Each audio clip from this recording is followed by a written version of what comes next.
এই হলো আমার ব্রেকফাস্ট আজকের। বাড়িতে আজকে ব্রেকফাস্ট বানাইনি, কারণ আমি আজকে একদম সকাল থেকে সময় পাইনি। তাই আমি চায়ের দোকানে মেয়েকে ছাড়তে স্কুলে গেছিলাম। তো স্কুলে ছাড়ার পরে আমি ঠিক করেছিলাম আজকে আমি বাইরেই ব্রেকফাস্টটা করব। তো চা আর বিস্কিট খাবোই ঠিক করেছিলাম, কিন্তু আমি দেখলাম পাশে গরম গরম এইভাবে ডিম পাউরুটি বানাচ্ছে।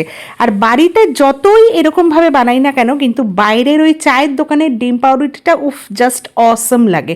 তো আমি চাটা যেই অর্ডার দিয়েছি আর ওরকম দেখেছি, তখন আমি বললাম তাহলে আমার জন্য একটা ডিম পাউরুটি বানাও। তো আমি ডিম পাউরুটিটা, এখন হালকা হালকা শীত পড়ে গেছে, বাইরে একটা হালকা গরমও আছে, তো দুটো মিলিয়ে ওয়েদারটার সাথে এই ডিম পাউরুটিটা দারুণ লাগছিল। তো নিয়ে নিলাম 1 কাপ 1 কড়াই চা। তো দুধ চা চিনি ছাড়া কিন্তু, কারণ চিনিটা তো এমনিতেই ফ্যাট দেয়, আর আমার তো এমনিতেই ফ্যাট, সেই জন্য আমি চিনিটাকে বাদ দিয়ে দুধ চাটা খাচ্ছিলাম।